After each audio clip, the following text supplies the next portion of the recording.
আসসালামু আলাইকুম, সবাই কেমন আছেন? দেখতে দেখতে আমের সিজন চলে এসেছে, আর এই দিনে আমের আচার বানাবো না তাই কি হয়? আজকের রেসিপিটা পুরোটাই আমার মায়ের হাতের আমের আচার। আর এই আচারটা টক ঝাল মিষ্টি খেতে কিন্তু অসাধারণ, আর রেসিপিটা অনেক বেশি সহজ। দেখতে পাচ্ছেন একটি বড় হাঁড়িতে এখানে সরিষার তেল দিয়ে দেওয়া হয়েছে, আর শুকনো মরিচ দিয়ে দিয়েছি, আর এখানে পাঁচফোড়ন যে কোনো মুদি দোকানে বা এমনি দোকানে কিনে পাওয়া যায়।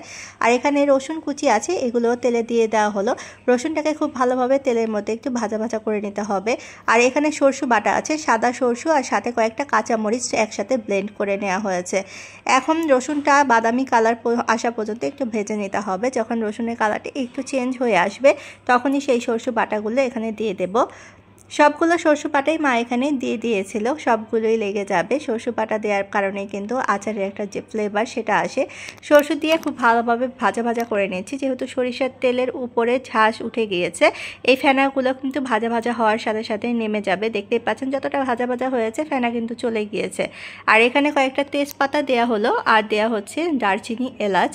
এখন এগুলোকে খুব ভালোভাবে ভাজা ভাজা করে নিয়ে কিছু মশলা অ্যাড করা হবে। এখানে আদা রসুন বাটা দেওয়া হলো 2 চামচ, আর এখানে জিরার গুঁড়া, ধনিয়া গুঁড়া অ্যাড করা হবে, আর সাথে দেওয়া হবে লাল মরিচের গুঁড়া। লাল মরিচের গুঁড়াটা কিন্তু কালারের জন্য, একটু ঝাল ঝাল ফ্লেভার আসার জন্য। আর এখন দিয়ে দেবে মা হলুদের গুঁড়া। যে মশলাগুলো আমরা মাংসের জন্য ব্যবহার করে থাকি, মাংস রান্না করার জন্য, ঠিক সেই মশলাগুলোই কিন্তু আচারে ব্যবহার করা হয়েছে। খেয়াল করলে দেখতে পাবেন আচার রান্না করা কিন্তু অনেক সহজ। আর এখানে 2 চামচ পরিমাণ মা লবণ দিয়ে দিল। এখন খুব ভালোভাবে মশলাটা কষিয়ে নিতে হবে।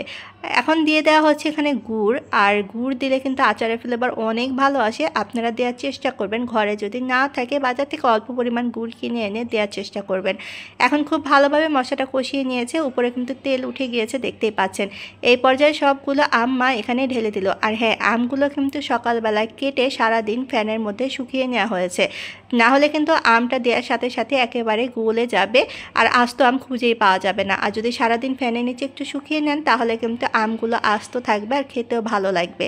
এখানে আমরা নিয়ে নিয়েছি সাদা যে সিরকা, সেটা নিয়েছি, ভিনেগার, এটা এখন দিয়ে দেওয়া হচ্ছে। আচার বেশি দিন ভালো রাখার জন্য কিন্তু সিরকা অবশ্যই দিতে হবে, আর এই ভিনেগারটা অনেক বেশি ভালো।